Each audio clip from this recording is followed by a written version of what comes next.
Joining me here at Boston, Hereford's Mark Richards.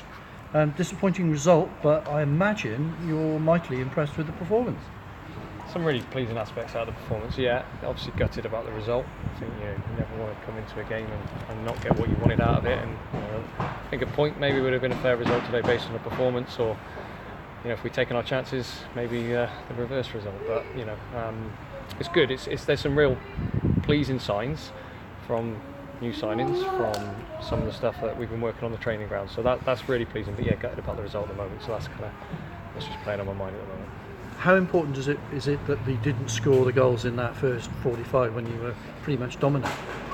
Yeah, you see it at every level, don't you? If you don't take your chances, and I just said to the boys after the game, well, that just shows you this level. That is the National League North. We had a few really, really good chances in the first half, didn't take them, going in 0-0, and then obviously the messages that went out at half time was what's their threat, and we know exactly what their threat was, and unfortunately 4 minutes in we find ourselves 1-0 down.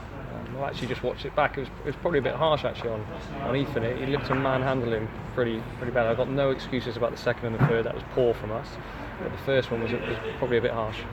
But in open play, I thought you were the better footballing side. People see this at home and say, "What's Keith on about? 3-1 defeat." But you did play better football. Yeah, and that's something that we're obviously going to be working on over the next 2, 3, 4 weeks, coming months. So that was pleasing. Still, lots to work on.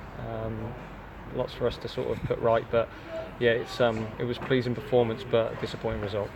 You went with the debutants today up front, James Roberts, midfield, Tommy O'Sullivan. How do you think they fared? Well, they were excellent. Both of them excellent.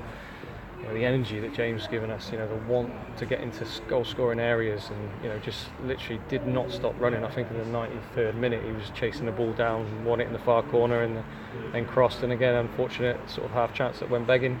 Tommy O'Sullivan, as I said, just gives you that class. Very, very composed in possession. Then Tom Owen Evans coming off the bench as well shows what he can do in the short spell that he was on as well. You asked for that enthusiasm, that exuberance. I thought you got it from the players. Yeah, I can't. I said to the boys, I can't question any of their attitude, their application, their work ethic, or anything like that. That was not in question today. It was just a bit of naivety. Showed the levels in terms of the cuteness of some of the players that are going to come up against, which I thought we were a little bit naive at times, and that was the difference today. We've seen it earlier in the season. At this level, if they see a weakness as a team, the opposition, they will exploit it. Do you feel that they did that in the air to an extent? No, because I think that's how they play. We did our homework on them. We knew exactly what the threat was going to be. We knew exactly what, when we saw the team sheet at 2 o'clock, we knew exactly how they'd go, what they do on set pieces. So it wasn't a case of them exploiting our weaknesses. That's what they do week in, week out. Unfortunately, we didn't deal with it. Like I said, the first was harsh, but the second was a free header. Disappointing, just in terms of organisation. And the third one, obviously, we're going for it a little bit. Got done in transition. Second phase, and 3-1's on a tough scoreline to come back from. What's the latest with Calvin Dinsley? Because it looked like a bad Yeah, head injury. no, I didn't actually see it. I just spoke to the guys now. We've just put a call in just to see how he is. He's gone to hospital. Again, another head injury. 2 minutes in, was it? Less than 2 minutes. That's the last thing we want to be doing. Is first and foremost, is he okay?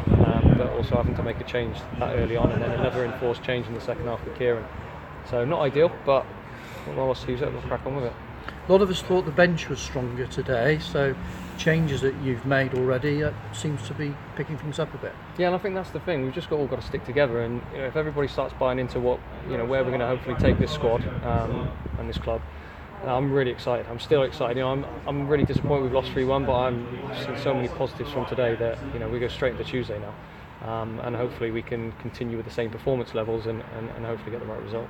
It's Telford, another top team in the division. Yeah, I just saw they got a 93rd minute winner, I think, today against York. So it's going to be another really tough game. We knew that. We knew coming into Stockport, Boston, and Telford away, we knew it was going to be a really, really tough start, and we'll roll those sleeves up and crack on. Any changes? Any injuries apart from Calvin? Elliot Richards just kind of seizing up for 20 minutes to go. Obviously, Kieran Thomas came off.